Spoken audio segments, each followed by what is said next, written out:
Welcome. This is the Lifetime Cash Flow Through Real Estate Investing podcast. This is where you'll learn strategies to help you achieve lifetime financial freedom through real estate investment.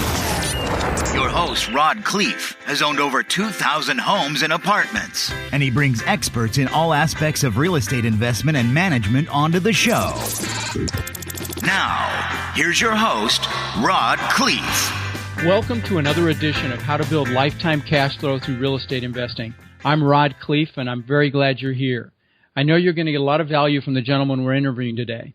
He's owned over 100 units, multifamily units, and he is a real estate broker. He's got a construction company. He's got a property management company. It's kind of like a one-size-fits-all organization in St. Louis, and he is actively pursuing investments, and his name is Peter MacKercher. And Peter, I'm really glad you're here, buddy. Thanks for having me. Awesome. So I know I've listened to one of your other interviews, and you talk about mentors and how you had a powerful mentor when you got started. Can you speak to? Let's start there. Speak to that a little bit. Yeah, I guess I kind of had two.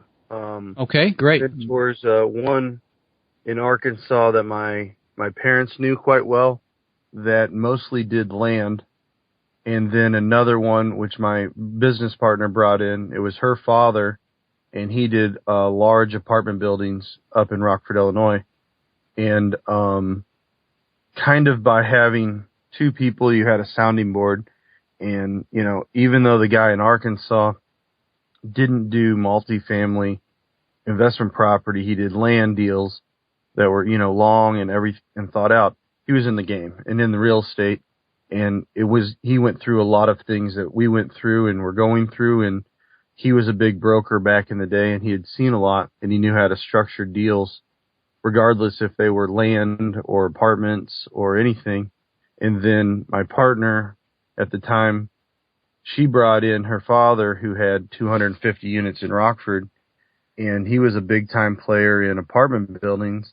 And, he oversimplified things, but it also made it sound easy and repeatable business. But there's also, if we got caught in anything, hey, how do we install this or do that, or this happened, what should we do? He was a great resource because he was actually doing exactly what we wanted to be doing. And so it was a great, invaluable resources. Sure. You talk about him oversimplifying, and I'll tell you, a lot of people have a tendency to make things bigger than they are. And it sounds to me like he might have been perfect for someone just getting started because, if he oversimplifies, it takes a lot of the fear away. Now, I will tell you, obviously in multifamily real estate, you've got to do your due diligence, and you have to make sure to make as few mistakes as possible. But I can actually see the value of oversimplifying for somebody that's brand new. But, I think the real advantage is, it helps with eliminating the fear when you've got mentors. And I personally have mentors for various aspects of what I do. I mean, I've got an IT mentor. I've got a sales and marketing mentor. I've got, numerous real estate mentors over the years. I mean, from when I was 18 years old, I had a broker that was buying and flipping houses that mentored me on doing that. And I had another broker that mentored me about getting confidence. And I remember this guy, he was nuts. I mean, he would go on listing appointments, and I actually saw him one time get on his knees and beg for the listing. It was just the funniest thing you've ever seen. But this was these guys were all mentors, and I think it's great to, well, I know it's important and frankly, in my opinion, crucial to have mentors in this business. And I've talked about it in other episodes, and you get so much value from those relationships, and they help with eliminating the fear when you're out, looking at properties. So let's talk about some of the situations that happened. Let's talk about your first deal. Okay. And tell the story about how you found it and then what happened. All right. So I guess kind of back up a little bit. The way I got started, I was still in college, and we decided that we wanted to buy some sort of multifamily, and we were out there drinking. Let's start all the way and tell how it is. We were out there drinking at a friend's house, and everybody's renting, and we decided that they should rent from us. And then she called me the next day and said, "Hey, my parents own 250 units in Rockford, Illinois. We should go talk to them if you're serious about this." Of course. So we ran up there, talked to her dad. Her dad's like, "It's so simple. You just buy it, paint it, and jack up the rent." Okay. And then he gave us some formulas at that time. By the way, guys, it's not that simple. Oh, no. But that eliminated fear. What I got into, that it was not that simple. Right. Then we came back with some formulas that I don't use anymore. And we were just out there running numbers. We walked into a real estate office that was closest to the college, and we didn't know anything, but the guy who, is there answering the phones is the guy who doesn't have any clients. And of course he didn't know anything about investment property, but he was talking about the broker at the real estate office. Yeah, the real estate agent. They're sitting there. Yeah, if they're sitting there answering the phones, they're typically not the top dogs. No, not at all. And it came out later. We were his first clients, but it was okay because we had her dad, and we must have ran numbers on probably 300 properties in the office over the course of 2 days, and we picked 10 out, went and looked at them, and they had all been fixed up and kind of maximized on what they could, rent for, and we can't just paint them and jack up the rent, like her dad said. And we were calling and talking to her dad, and we're like, I don't know if this works or anything. He's like, it works, trust me. So he comes down, we found 10 more, went and looked at them, and the agent drove us a different way back, and we went across the building, and it was for sale by owner, and he's like, "Stop the car." So you're driving back from looking at 10 properties, and you see this building. Okay. Ugly building. I mean, boarded up. So 4-family building in here in St. Louis. They're in the city. They're mostly brick, and they're 2 stories with 4 units in them. Kind of think of a square and just, put X in that. Sure. I've owned tons of them. I know exactly. In Denver, I had a bunch of those like that. Sure. And they're just brick. They're solid as a rock, and fairly battle proof, but keep talking. Yeah. So on the bottom left was boarded up, and there was a gang out front, and he goes, "That's your building." And we're like, "What? That looks like more than just painting it and jacking up the rent." And he goes, "Right. Yeah, that's your building." So the real estate agent called and got us in there, and I guess worked out his commission. We ended up buying the 4-family for $95,000. You broke up for a second there. So you said the real estate called and worked out a deal and put in his commission. That was very nice of you to allow the realtor to do that, since he really didn't procure the deal. So, but that's nice of you to do it. I guess that's how I'd want to be treated if I'm out showing property. Absolutely. And working for it. Yeah, I think that's actually how it should be. Plus, I always find, especially when I have clients that go off of that you actually get a better deal with the agent involved. And you actually have, we have timelines. Like I've done, 400 deals plus, actually probably more than that we have timelines and know the contingencies to put in that the average Joe wouldn't know. Sure. To put in. And so I know that goes off on a tangent a little bit. So anyway, we procure this building. We buy it for $95,000, and we end up rehabbing. How'd you finance? Tell me how you bought it. Where'd you get the money? I had really great credit score, and I had some money that my parents had set away for college that I didn't use, and we went into every person that we could find. We went in the phone book. Yes, the phone book existed then, and we called everybody that would take a meeting, and got turned down 7 times.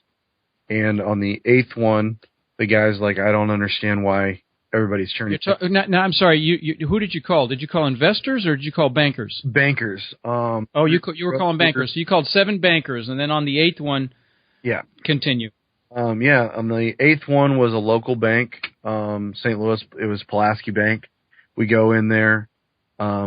We have plenty of money for everything, for the down payment and buying the house. And, he never even asked how we were going to rehab it.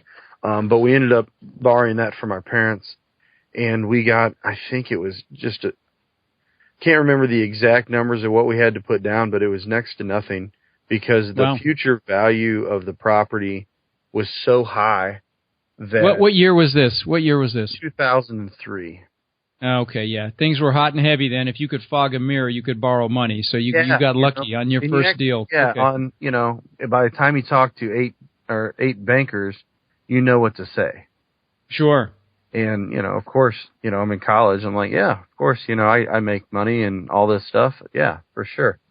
So we got it, and then we ended up doing a full gut rehab on a 4-family.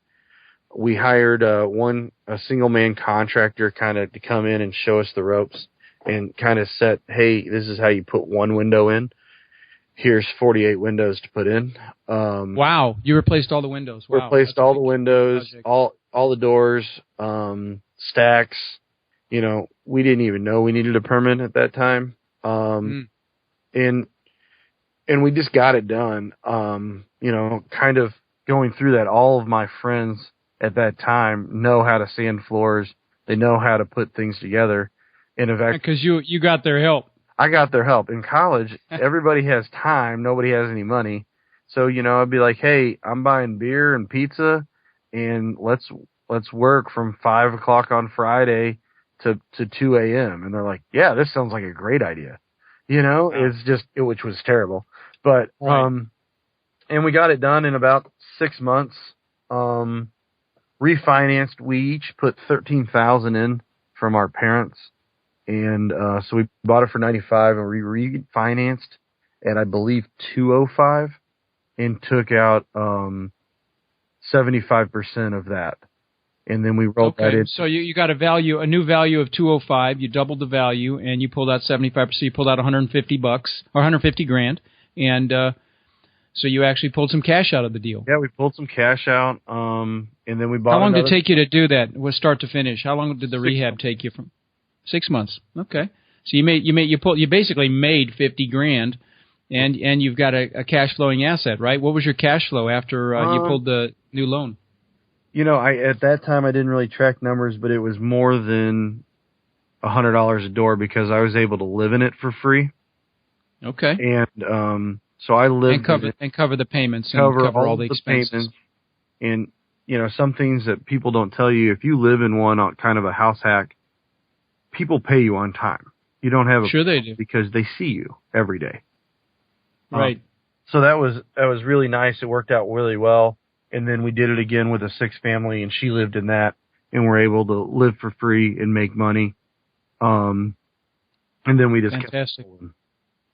You just kept going. No, that's fantastic. So, let me ask you a question. For somebody just getting into the business, what training or education do you suggest they consider? You mean like college education, Votech, or? No, I'm talking about real estate specific, multifamily. They're interested in getting into multifamily. What training might you suggest for them, or books to read? Obviously, these podcasts are very valuable. No, I found more information on podcasts than just about anything else. Especially as of late, it's a little more current, and you get information from people like me that aren't going to sit down or don't have the time. I wanted to write a book, but I just don't have the time to write a book.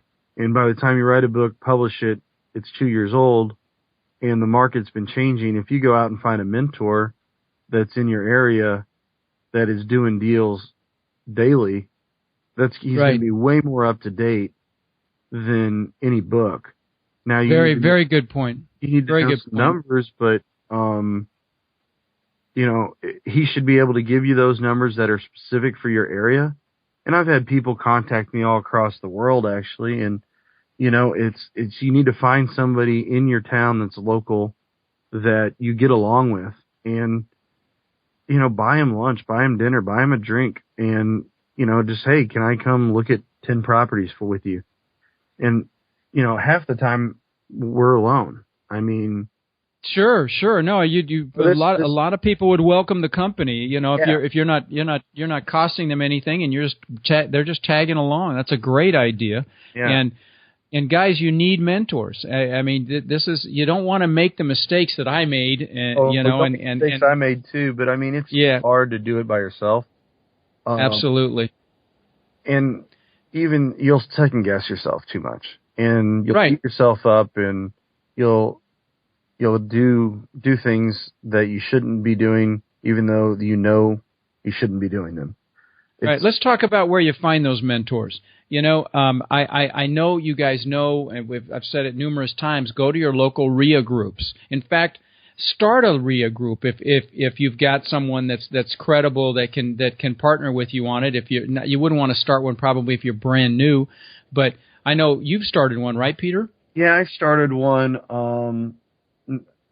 I went to a lot of real estate meetups, and I still go to several of them, and I don't like a lot of them.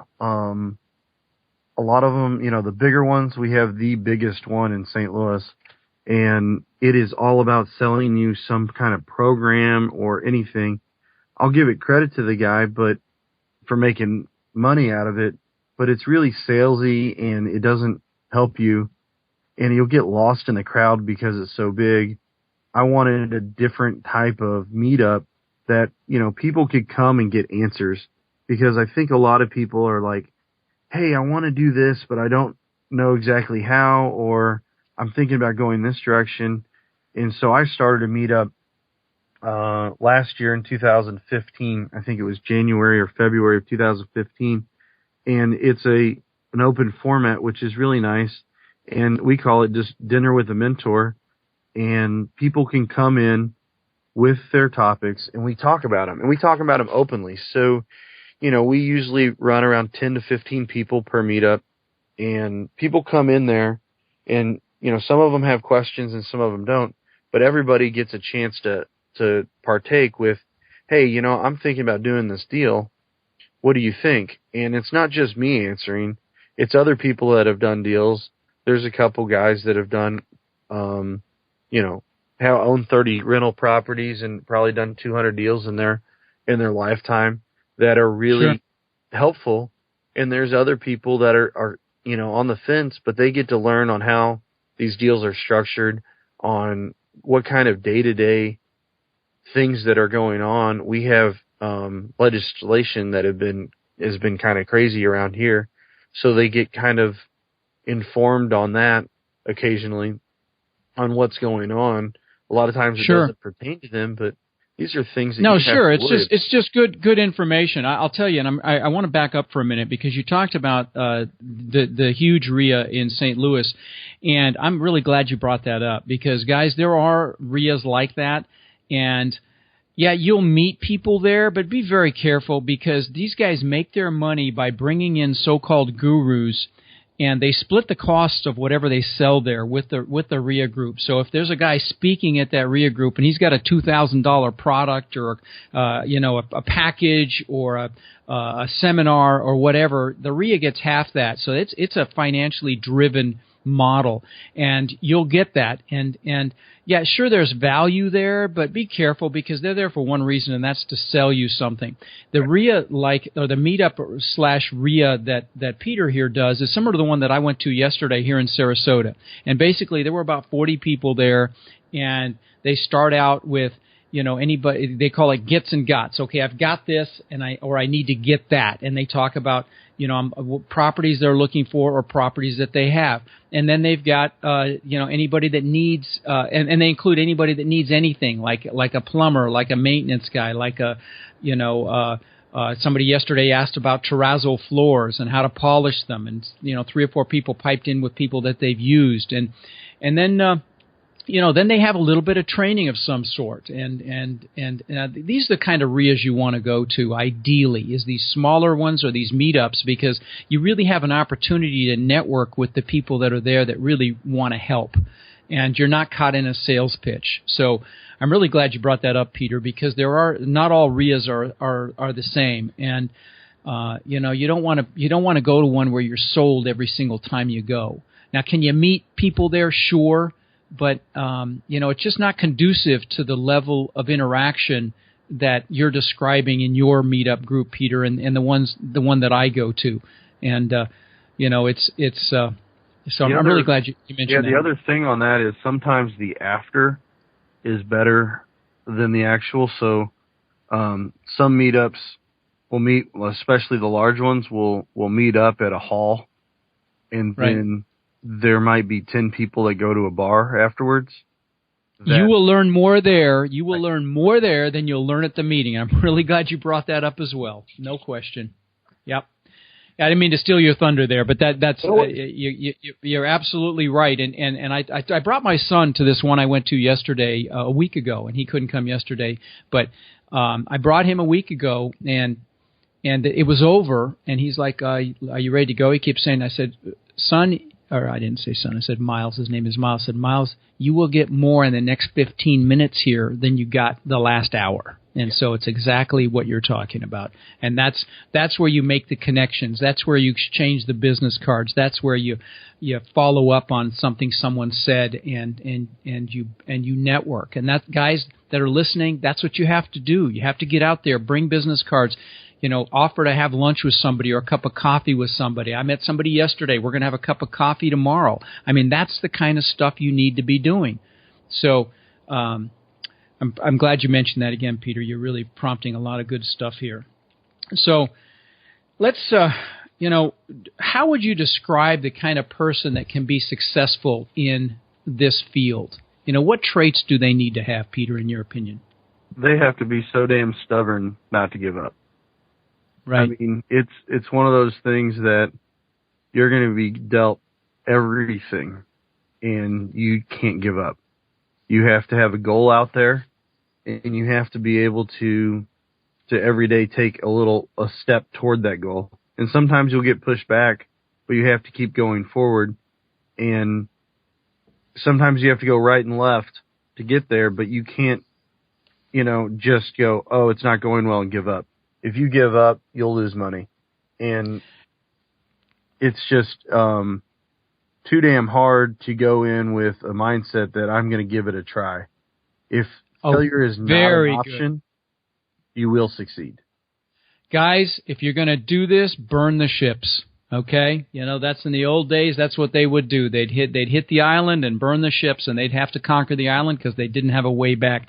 And, many of you know I do these 5 to 10 minute weekly episodes called Your Driving Force Success Tip, and I talked about how critical it is to have goals, crystal clear, definable, measurable goals, and how critical it is to know why you want those goals, because you're going to hit speed bumps, and when you do, you've got to have the motivation to push through them.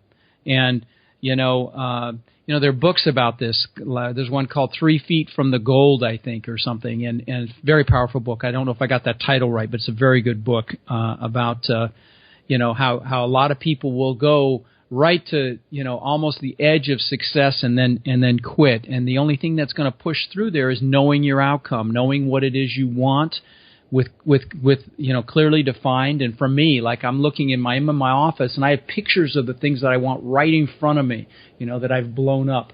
And you've got to have things like that to push through so that you don't give up. And it's very easy to get in and get your nose bloodied and then think, is this all there is, and give up. But if you've got your goals lined out and you know your whys and they're powerful, you won't give up. So I'm really glad you brought that up. So let me ask you this, Peter. What makes you jump out of bed in the morning? That's a question I like to ask. What motivates you to keep kicking butt? I mean, you've got a lot of things happening. What drives you? Well, my goals. It's all about the financial later versus the financial now. And I know that taking one more step forward ultimately gets me closer to my goals. That's right. Okay, that's awesome. So, let's talk. We've both had our noses bloodied. We've had big successes and we've had failures. Let's talk about you. I'd like you to share one war story and one victory story that have occurred in your career, and maybe the takeaways that you got. Yeah, this is, I guess, being publicized a lot. But I bought a property that I had no business of buying in North St. Louis. I was chasing a rate of return that existed on paper that was unachievable by myself. And I tried everything that I could, but the long-term outcome is I was the wrong manager, and my team was the wrong manager for it. And it was, too late. We tried to find some other managers. No one would take on the property. It's in a quote-unquote war zone. And we lost the property. We bought it for $250,000, put $50,000 into it. Of my own money, and we sold that building for $17,000. Wow. So, kind of to let you know how bad it gets, that, we talked to the bank. The bank said board it up. We boarded it up. We had one tenant left. They were getting out that night, and then the whole place got robbed. I mean, they took out fixtures, they took out clawfoot tubs, they took out the ductwork, they took out the electric, they took out everything. On a hindsight, if I could find the crew that did that, I would hire them. Because they did it so fast. Hey guys, there's a huge lesson here. Okay, do not buy in the war zones. Okay, I've bought in war zones. In fact, I'll tell you, I bought houses in Memphis.